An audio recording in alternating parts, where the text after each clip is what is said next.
Very well. Yeah. Yeah.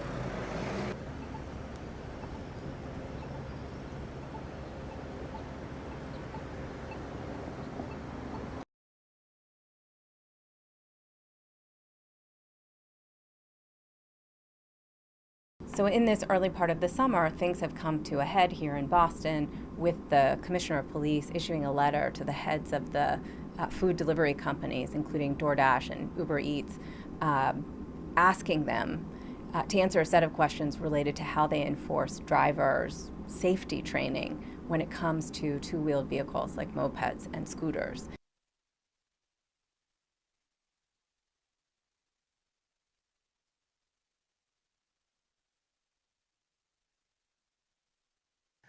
We know that many of these scooters that are used legally are used part of the commerce in our city, but far too many are illegal, unregistered, should not be on our street, and these are examples of those scooters we see here today.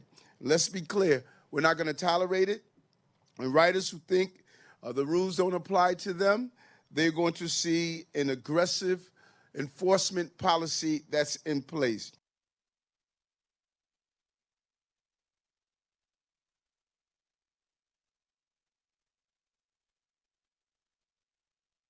I started working doing this job with using a regular bicycle, but little by little, I identify that the companies they pushing me to deliver a coffee, a pizza, or a burger for 3, 4, 5, or 6 miles away.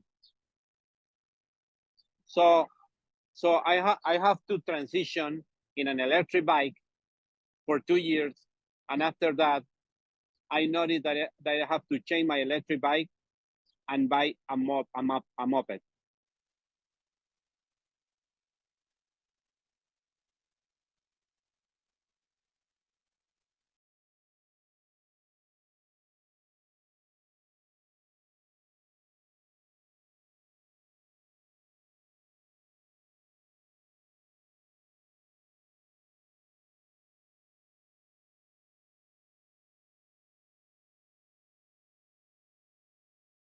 So the reason that scooter drivers and moped drivers have come to the attention of the police in Boston is because their volume has increased consequent to the increase in demand for eating a meal anytime, anywhere from your favorite restaurant delivered to you in a short amount of time.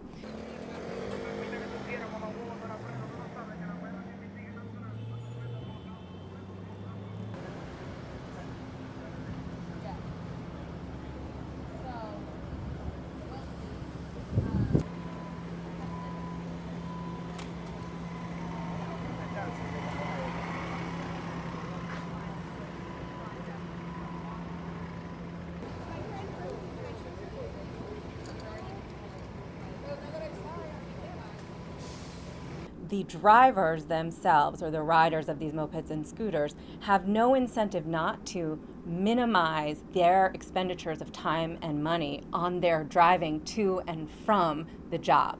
So from the restaurant to you. So it's to their benefit because they're not being paid for that time by the platform company or by you to make that happen as quickly as possible. So you can see that the incentive is within your bounds of your willingness to take risks with your own safety as the rider, to try and do as much as you can, whether that's riding on the sidewalk or riding in a bike lane or riding against the traffic or riding through a red light, all of which are things that I've personally seen in Boston, just like anybody else living here.